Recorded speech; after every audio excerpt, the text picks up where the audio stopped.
नमस्कार, BVM news में आपका स्वागत है। मैं हूं ममता बघेल। चलिए बात करेंगे खबरों की। नगर निगम के लापरवाह अफसरों की वजह से एक लड़की जिसकी 16 फरवरी को शादी होनी है, उसे मुख्यमंत्री और निकाय मंत्री अनिल विज से ट्वीट कर इस बात की गुहार लगानी पड़ रही है कि जिस पर्वतीय कॉलोनी में वो रहती है वहां पिछले काफी दिनों से सीवर का गंदा पानी सड़कों पर जमा हुआ है, जिसे कई बार शिकायत करने के बाद भी लापरवाह निगम के अफसर नहीं हटवा पाए हैं। कामनी नाम की लड़की ने ट्वीट कर कहा है कि जिसमें वो साफ तौर से कह रही है कि ऐसे माहौल में उसकी बारात कैसे दरवाजे पर आएगी जब गली में गंदा पानी भरा हो। मीडिया ने जब कामनी के घर और उस गली को देखा जहां सीवर का गंदा पानी जमा है, तो वहां लोगों का साफ तौर से कहना था कि वो पिछले कई महीनों से गुहार लगा रहे हैं, लेकिन कोई सुनने को तैयार नहीं है। 16 तारीख को कामनी की शादी है, बारात घर पर आनी है और उससे पहले शादी के तमाम फंक्शन घर पर करने हैं, लेकिन अभी तक निगम के अधिकारियों की तरफ से कोई भी काम नहीं हुआ है। अब देखना होगा कि एक लड़की जो अपनी शादी के सपने सजाए हुए है, लेकिन मन इस बात को लेकर दुखी है कि उसकी गली में सीवर का गंदा पानी भरा हुआ है, तो ऐसे में वे अपनी शादी की तैयारियों में जुटे या इस पानी को निकलवाने के लिए अधिकारियों से गुहार लगाती रहे। मेरी 16 फरवरी को और यहाँ पे बुरा हाल इतना हो रखा है, कहाँ से आएगी बारात। यहाँ पे सीवर के गड्ढे खुदे पड़े हैं, कोई यहाँ पे गिर गया, बच्चा गिर गया, कोई बुजुर्ग आ रहा है वो गिर गया, तो हम कैसे शादी करेंगे कि उनको संभालते फिरेंगे। और अभी मेरी शादी की मैं प्रिपरेशन करूँगी, यहाँ पे मैं ट्वीट ही करती रहूँ। वो तो मैंने लास्ट एकदम फाइनल वो दिया था कि मैं एक बार ट्राई कर लेती हूँ सीएमओ करने की कि क्या होता है यहाँ पे, इसलिए मैंने ट्वीट किया था। तो इससे पहले भी आप कहाँ पे शिकायत कर चुके हैं? यहाँ पे तो बाकी हमारी कॉलोनी की सब औरतें गई थी, नगर निगम गए थे, यहाँ पे पार्षद के घर गए थे, एमएलए के घर भी होकर आ रखे हैं कि देखो यहाँ पे कितनी परेशानी हो रही है, आने जाने में इतनी परेशानी हो रही है, सीवर के गड्ढे खुदे, इतनी बीमारियाँ फैल रही है। वैसे तो कह रहे हैं मास्क ढको, कोरोना हो रहा है, ये हो रहा है, और हमारे यहाँ पे सैनिटेशन की इतनी प्रॉब्लम है, उससे किसी को परेशानी होगी तो क्या करेंगे। तो शादी की तैयारियाँ कब से चल रही थी? 13 फरवरी से मेरे सारे फंक्शन स्टार्ट हैं। तो क्या लग रहा है, उम्मीद है सरकार कराएगी? अब कर तो रहे हैं, अब कल से तो लगे पड़े यहाँ पे टैंकर वगैरह, अब देखो कब तक होता है काम। जी सर, रास्ता तो हर साल ही ख़राब हो जाता है और हर साल ही इसकी समस्या बनी रहती है, क्योंकि यहाँ पे जो है कि हमारे वार्ड 5 में सीवर लाइन कुछ डली नहीं है, जो डली हुई है वो डंप पड़ी हुई है, नालियों का कोई पानी का समाधान नहीं है। वार्ड 5 की पार्षद साहिबा को इतना होश नहीं है कि 4 सालों में इस पॉकेट को बार बार हर साल समस्या का सामना करना पड़ता है, लेकिन इसके लिए कोई प्रॉपर प्रोजेक्ट बना के इसकी समस्या का समाधान किया जाता, ऐसा कुछ नहीं है। इवन वो तो यहाँ पर आते नहीं है देखने। ये बताइए, ट्वीट भी हुआ है आपके यहाँ से, एक लड़की ने ट्वीट भी किया है, शादी है उसकी, ये क्या? ये मामला ये है कि सर हमारी गली में ही एक लड़की है कामनी नाम की, उसकी शादी है 16 तारीख की और उनका 13-14 तारीख से फंक्शन स्टार्ट है। और उनके लिए समस्या ये हो रही है कि अगर गलियों में सीवर का पानी भरा रहेगा और आपके मेन होल्स के ढक्कन खुले रहेंगे, लोग गिरते रहेंगे, तो कल को बाराती आते हैं तो कल को वो क्या कहेंगे, रिश्तेदार आते हैं तो वो क्या कहेंगे, और कोई गिर गया, कोई हादसा हो गया शादी के माहौल में, तो पूरा शादी के माहौल गमगीन माहौल में बदल जाएगा। वो परेशान थी, इसलिए उसने शिकायत करी अपनी। शिकायतें इसको लेकर पहले भी दी हैं, अभी इवन 28 तारीख को एक लिखित में रिटर्न हमने दी थी, उसके बाद हमने 2 तारीख को भी नगर निगम का घेराव किया था, उसके बाद इन्होंने 2 दिन का आश्वासन दिया। हम फिर 8 तारीख को गए, 8 तारीख को भी हमने घेराव किया, इन्होंने फिर कल का आश्वासन देके फिर अगले दिन वही रहा डाक के 3 बाद कि कोई काम स्टार्ट नहीं हो पाया। उसके बाद जाके हम लोग वहीं के वहीं पड़े हैं। अब जाके कल रात को प्रशासन का अमला जा रहा है और कल रात से इन्होंने पानी टैंकरों की तरफ खींचना चालू किया। लेकिन मैं फिर भी एक बात कहूँगा, ये त्वरित कार्रवाई में ये हो सकता है कि थोड़ा समाधान निकल जाए। चलिए बात करेंगे अगली खबर की। हरियाणा रोडवेज के कर्मचारियों के स्वास्थ्य को जांचने के लिए बस अड्डा बल्लभगढ़ में एचएसबी हॉस्पिटल द्वारा जिला प्रशासन के सहयोग से स्वास्थ्य कैंप का आयोजन किया गया। इस मौके पर मुख्य अतिथि हरियाणा के परिवहन एवं खनन मंत्री मूलचंद शर्मा के बड़े भाई टिपचंद शर्मा व जिला परिवहन अधिकारी जितेंद्र गहलावत मौजूद रहे। स्वास्थ्य कैंप में पहुंचने पर रोडवेज के अधिकारियों ने भाजपा नेता टिपचंद शर्मा के बुके और फूल मालाओं से स्वागत किया। हरियाणा रोडवेज के कर्मचारियों के स्वास्थ्य की जांच के लिए एक शिविर का आयोजन किया गया है। बस स्टैंड पर हमारे आरटीओ विभाग में और बस स्टैंड रोडवेज विभाग में एक कैंप लगाया है, ब्लड टेस्ट और सीसी टेस्ट, सारे टेस्टों का हमारे रोडवेज के कर्मचारी स्वस्थ रहे। और आरटीओ विभाग के 2 कर्मचारी ऐसे हैं, पुलिस डिपार्टमेंट हो गया, आरटीओ विभाग हो गया, रोडवेज विभाग हो गया जी, जो 24 घंटे रोड पर रहता है। और बड़ी खुशी है मुझे, हमारे अधिकारियों ने आरटीओ विभाग में और रोडवेज विभाग में जो कैंप लगाया है, हर आदमी की चेकिंग हो, हर आदमी स्वस्थ रहे, इसकी मेरी कामना है। कोरोना टेस्ट की दवाई आ चुकी है, उसको लेकर किस तरीके के दूसरा चरण हो चुका है। अब कब तक वो दवाई जो है इन कर्मियों में जो है पहुंच जाएगी, जिस तरीके से बस स्टैंड पर कर्मचारी लग रहे हैं, कब तक पहुंचेगी? बड़ी खुशी की बात है, देश में पूरे वर्ल्ड में एक खुशी का माहौल है। हिंदुस्तान ने सबसे पहले कोरोना वैक्सीन की दवाई अपने लिए तो बनाई हमने, विदेशों में भी जारी है। और मुझे कुछ डॉक्टर बता रहे थे पूरे कम से कम 10 देशों में हम लोग सप्लाई चालू कर दी है। इस बात की खुशी है और हमारा देश सबसे पहले इस महामारी से निजात दिलाई और डॉक्टरों ने और देश के वैज्ञानिकों ने जो कोरोना वैक्सीन बनाई।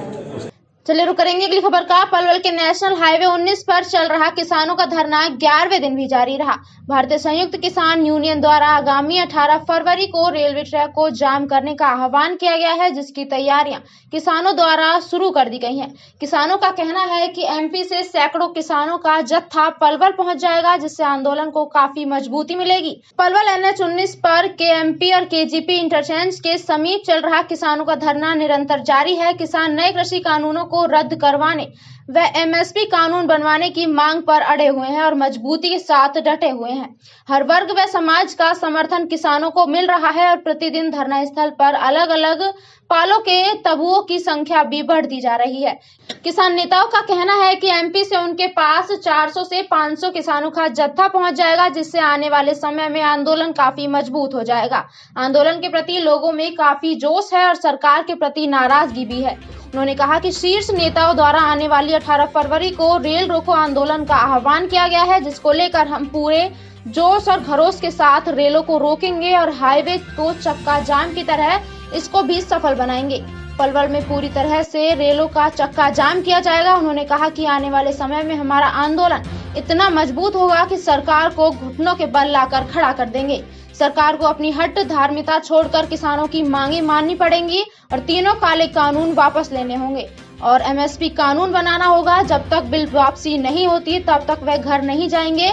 किसान किसी भी कीमत पर पीछे हटने वाले नहीं है। संघर्ष लगातार जारी है। हमारे ग्वालियर से जो प्रतिनिधिमंडल आया है, हमारा एक गाड़ी अभी उनकी आई है और शाम तक वो 8 बजे तक कम से कम 400-500 की तादाद में वो यहाँ पहुँचने वाले हैं। और अभी तक तो हमारा आंदोलन जो चल रहा था वो काफ़ी मजबूत था, लेकिन आने वाले समय में और आज शाम से ही अगले दिन कल देखना आप, ये दुगने जोश खरोश के साथ खड़ा हो जाएगा। पहले से भी कहीं ज़्यादा हमारे आंदोलन को ताकत मिलेगी और लोगों में बहुत पूरा जोश है आंदोलन के प्रति, बहुत पूरा नाराज़गी है सरकार के प्रति और इसी के चलते हमारा आंदोलन बहुत मजबूत होगा। आने वाली 18 तारीख को जो हमारे किसान नेताओं ने, जो हमारे उच्च कोटि के सतर के नेता हैं, उन्होंने जो रेल रोको आंदोलन के लिए कहा है, हम पूरे जोर तोड़ के साथ में रेल रोकेंगे। पलवल में बिल्कुल रेल का चक्का जाम कर देंगे और अब तो हमारी ताकत दुगनी से भी ज़्यादा बढ़ के आएगी। मजबूत होगा आपका आंदोलन के सहयोग से? बहुत मजबूत होगा और ये इतना मजबूत होगा कि सरकार को घुटनों के बल लाके खड़ा कर देगा और सरकार को अपनी मांगें, जो किसानों की मांगें, वो माननी पड़ेंगी। अपना MSP का कानूनी गारंटी देनी पड़ेगी और ये तीनों कृषि कानून वापस लेने ही पड़ेंगे। मैं आपके चैनल के माध्यम से ये कहना चाहता हूँ, एक जो मतलब ये हम आज 78 दिन हो गए इस किसान को सड़क पे पड़े हुए, लेकिन हमारी कोई सरकार, ये तानाशाही सरकार, किसान विरोधी सरकार, हमारी मतलब बिल्कुल भी चिंता नहीं है।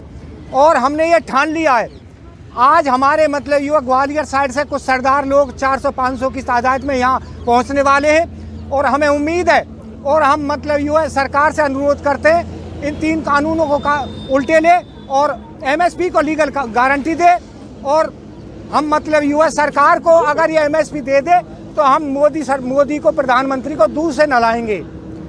हम उससे हाथ जोड़कर विनती करते हैं हमें इतना तंग ना करे।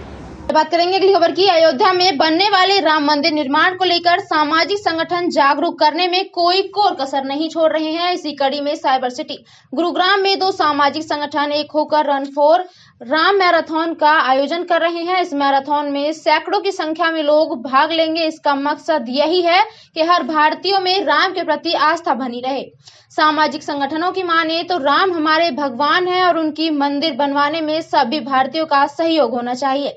इसलिए मैराथन एक मिसाल बनेगा और 14 फरवरी को राम के भक्त राम के लिए दौड़ लगाएंगे। इस मैराथन में 7 किलोमीटर की दौड़ होगी, जिसका रूपरेखा इस कदर तैयार की गई है लेजर वैली ग्राउंड से हुड्डा सिटी सेंटर और फिर हुड्डा सिटी सेंटर से वापस लेजर वैली ग्राउंड के लिए दौड़ होगी।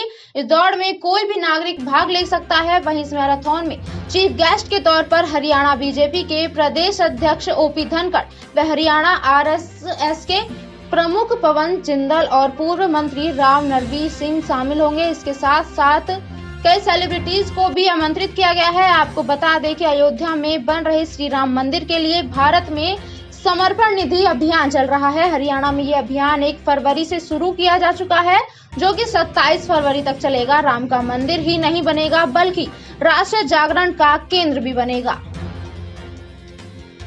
मैं जब छोटा था साधु बोला यो उल्टे सीधे काम करेगा। अरे मैं बोला मेरे दादा तय दादा तेरा पोता नाम करेगा। मैंने फिल्म चढ़ा ली शीशा के और ढेर लगा दिए पीसा के। मजे लिए तेरे जीसा के मैं बन गया जल्टन मैन। ना 12 बोर की रखू दुनाली ना सोने की चैन। मेरे भैया गैल मेरी बनी रहा मन कदे नहीं मांगे फैन।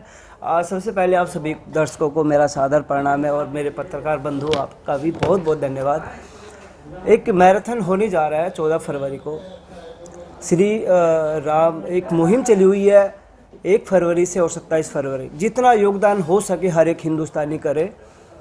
रन फॉर राम के नाम से एक मैराथन है, मैं वहाँ परफॉर्म करने आ रहा हूँ। आप सब ज़रूर आना। और मैं स्पेशल थैंक्स बोलना चाहूँगा रेवा फाउंडेशन का और जय हिंद भाई का, पूरी टीम का, जितनी भी एनजीओ जुड़े हुए हैं, आप सभी का बहुत बहुत धन्यवाद जो मुझे यहाँ पे इनवाइट किया। मेरे साथ और भी मेरे सिंगर भाई साथ आ रहे हैं, तो मैं सभी से अपील कर रहा हूँ हाथ जोड़। रेवा फाउंडेशन, उसका मैं अध्यक्ष हूँ। रन फॉर राम क्या कंसेप्ट है, क्या मोटिव है? रन फॉर राम का आयोजन मोटिवेट करने के लिए किया जा रहा है।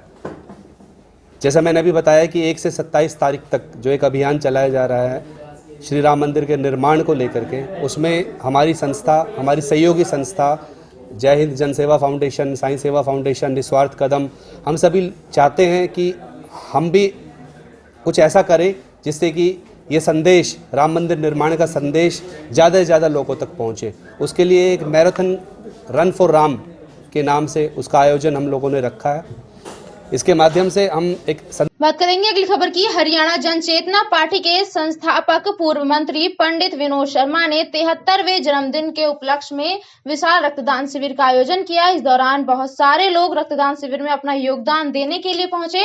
पंडित विनोद शर्मा की पत्नी व अंबाला की पहली महिला मेयर शक्ति रानी शर्मा ने रक्तदान करने वाले लोगों का धन्यवाद करते हुए उन्हें सम्मानित किया। हरियाणा जन चेतना पार्टी के संस्थापक पूर्व मंत्री पंडित विनोद शर्मा के जन्मदिन पर विशाल रक्तदान शिविर का आयोजन किया गया, जिसमें लोगों ने बढ़ चढ़कर रक्तदान किया। इस मौके पर डॉक्टर की कई टीमें मौजूद रहीं। जिन लोगों ने रक्तदान शिविर में अपना रक्तदान कर सहयोग दिया है, उनको पंडित विनोद शर्मा की पत्नी व अंबाला की पहली महिला मेयर शक्ति रानी शर्मा ने सम्मानित किया। देखिए, विनोद शर्मा जी का जन्मदिन है, उस उपलक्ष्य में हमने ये ब्लड कैंप लगाया है। और यूनिट तो जितने आप देख रहे हैं, जिस तरह से लोग भीड़ उमड़ रही है, तो हमारा टारगेट तो 500 से ऊपर का ही है और बाकी जिस तरह से बन पाएगा वैसे होगा। अब तक कितने यूनिट ब्लड? अभी मैंने काउंट नहीं किया है, मैं काउंट करके आपको बता दूंगी। पर मैं आपके माध्यम से जो डोनर्स हैं उनका बहुत बहुत धन्यवाद करना चाह रही हूँ कि उन्होंने इतने उत्साह के साथ आके ब्लड डोनेट किया है। करेंगे अगली खबर की। झज्जर बहादुरगढ़ मार्ग पर तेज रफ्तार का कहर देखने को मिला। यहाँ एक स्कॉर्पियो गाड़ी एक ट्रक से टकरा गई। हादसे में एक महिला सहित 2 लोगों की मौत हो गई। हादसे में स्कॉर्पियो में ही बैठे 2 और लोगों को भी चोटें आई हैं, जिन्हें गंभीर अवस्था में रोहतक पीजीआई रेफर किया गया है। जानकारी अनुसार झज्जर के गांव विरोहड़ से एक परिवार अपनी स्कॉर्पियो गाड़ी में सवार होकर दिल्ली दवाई लेने जा रहा था। जब उनकी गाड़ी झज्जर बहादुरगढ़ मार्ग पर गांव कबलाना के पास पहुंची तो सामने से तेज गति से आ रहे ट्रक से उनकी स्कॉर्पियो गाड़ी की टक्कर हो गई। हादसा इतना जबरदस्त था कि स्कॉर्पियो गाड़ी में सवार महावीर व बनारसी देवी ने जहां मौके पर ही दम तोड़ दिया, वहीं दूसरी गाड़ी में बैठे महिला रेखा व ओम प्रकाश नामक व्यक्ति गंभीर रूप से घायल हो गए। उन्हें उसी समय उपचार के लिए झज्जर के नागरिक अस्पताल लाया गया। यहाँ चिकित्सकों ने उन्हें प्राथमिक उपचार मुहैया करवाया, जिसके बाद उनको गंभीर हालत को देखते हुए उन्हें रोहतक पीजीआई रेफर कर दिया। उधर हादसे को अंजाम देने वाला आरोपी ट्रक चालक अपने ट्रक को मौके पर छोड़कर फरार हो गया। पुलिस ने ट्रक को अपने कब्जे में लेकर आरोपी चालक के खिलाफ लापरवाही से गाड़ी चलाने का मामला दर्ज किया है। क्या हुआ भाई साहब? एक्सीडेंट ये कबलाना पूजा होटल के पास हुआ है। जो एक स्कॉर्पियो गाड़ी में 4 व्यक्ति सवार थे। महावीर और बनारसी देवी की मौत हो चुकी है। रेखा और ओम प्रकाश पीजीआई रेफर हो चुके हैं। किसके खिलाफ कार्रवाई की? ये ट्रक के खिलाफ कार्रवाई है। ट्रक नंबर है HR61B HR63B 4419 जो चालक मौका से फरार होगा। गाड़ी और ट्रक मौका पर। अच्छा, कहाँ से कहाँ जा रहे थे? खबर की लोगों में धीरे धीरे बातों को सहने और समझने की शक्ति खत्म होती जा रही है। आजकल लोग जरा सी बात पर बिना सोचे समझे बड़े बड़े कदम उठा लेते हैं, बिना ये सोचे कि आखिर आगे चलकर इसका क्या परिणाम होगा। जरा सी देर का गुस्सा ना जाने कितने लोगों की जिंदगी बदल कर रख देता है। जरा सी बात पर कैसे लोगों की जिंदगी बदलती है। ऐसे ही एक मामला रेवाड़ी के लादूवास गांव में देखने को मिला, जहां एक नाबालिग ने चचेरे बड़े भाई को कुल्हाड़ी से हमला कर अपने भाई को मौत के घाट उतार दिया। झगड़े का कारण मामूली विवाद बताया गया। पुलिस ने हत्या का मुकदमा दर्ज कर जांच शुरू कर दी है। ये मामला है जो है ना कुलदीप मृतक है और उसका ताऊ का लड़का है विनोद सन तो है ना, इनके दोनों की आपस में कहा सुनी हो गई थी शाम को, और उस नवेश में आके और विनोद ने जो है ना कुलदीप को कुल्हाड़ी से चोट मार दी। चोट लगने के बाद जो है ना उसकी मृत्यु हो गई। किस जगह की घटना है? घटना इसके इनके घर की है। दोनों का घर साथ साथ है। गाँव लादूवास गुजर। क्या अभी तक की जो शुरुआती जांच है उसमें पता चल पाया कि क्या कोई पुरानी रंजिश भी थी? क्या नहीं, बस आपसी यही छोटी मोटी झगड़े थे, बाकी ऐसा। गिरफ्तारी हो पाई? गिरफ्तारी हो जाएगी, जल्द हो जाएगी। तफ्तीश जारी है अभी। कितनी उम्र थी जो मृतक है? मृतक की करीब 25 साल। बात करेंगे अगली खबर की। भारतीय किसान यूनियन के अध्यक्ष गुरनाम सिंह चढ़ूनी यमुनानगर में किसानों के धरना स्थल पर पहुंचे और किसानों को संबोधित किया। साथ ही किसानों ने दिल्ली कूच और टोल प्लाजा पर डटे रहने का आह्वान किया। केंद्र सरकार की ओर से लागू किए गए कृषि कानून के विरोध में 27 नवंबर 2020 यानी 2.5 महीने से किसानों का आंदोलन जारी है, जिसमें हर वर्ग के लोग किसानों को समर्थन दे रहे हैं। वहीं हरियाणा से आंदोलन की शुरुआत करने वाले भारतीय किसान यूनियन के अध्यक्ष गुरनाम सिंह चढ़ूनी बुधवार को ट्रैक्टर पर सवार होकर अपने काफिले के साथ किसानों के धरना स्थल गधौला टोल प्लाजा पर पहुंचे। उन्होंने कहा कि किसान आंदोलन करीब 2.5 महीने से चल रहा है और सरकार अब तक टस से मस नहीं हुई है और इस आंदोलन में बहुत दिनों से किसान टोल जाम किए बैठे हैं और हमने मौके पर जाकर सभी किसानों का धन्यवाद करने की सोची, जिसके चलते वे आज यमुनानगर पहुंचे। वहीं उन्होंने यमुनानगर के किसानों का धन्यवाद करते हुए कहा, यहाँ के किसान पूरे जोश के साथ आंदोलन में उतरे हुए हैं और प्रधानमंत्री की एक कॉल के बारे में उन्होंने कहा कि हम वक्त का इंतजार कर रहे हैं कि अब कब उनकी कॉल आए। उन्होंने पीएम पर कटाक्ष करते हुए कहा कि इतना झूठा पीएम कभी भी इस देश को नहीं मिला। उन्होंने कहा कि हमारा आंदोलन लगातार जारी रहेगा जब तक सरकार इन काले कानूनों को वापस नहीं लेती। ये आंदोलन एक 2 महीने से चल रहा, 2.5 महीने से चल रहा है और अभी तक सरकार इसमें टस से मस नहीं हुई है। और इस आंदोलन में जैसे यहाँ पे ये भाई बहुत दिनों से टोल बंद किए हुए बैठे हैं, ऐसे ही बाकी जगह पे बैठे हैं, बहुत सी जगह पे धरने चल रहे हैं। तो हमने प्लान बनाया कि सबका धन्यवाद किया जाए मौके पे जाके, और सब और जो भाई हैं, जो हमारे दलित भाई हैं, जो हमारे दुकान वाले भाई हैं, उन भाइयों को भी इसमें और साथ जोड़ा जाए। और आज उसी संबंध में हम यमुनानगर में आए। देखिए, ये उनका मैटर है, ये सरकार का मैटर है। वो किसान संगठन में नहीं है और वो जिस तरह से कर रहे हैं वो सरकार का काम है और उनका काम है। तो पोल खोल ले। किसान यूनियन ने क्या किया? किसान यूनियन तो आंदोलन लड़ रही है, उसके पास जो पोल है खोलनी चाहिए, किसी के पास भी हो, सबको खोलनी चाहिए। अगर किसान यूनियन कुछ गलत करती है और उनकी किसी के पास पोल है तो जरूर खोलनी चाहिए सबको। तो सिर पटे नजर आए कितनी वीडियो है। वीवीएम न्यूज में फिलहाल के लिए इतना ही। आप बने रहिए हमारे साथ, देखते रहिए वीवीएम न्यूज। नमस्कार।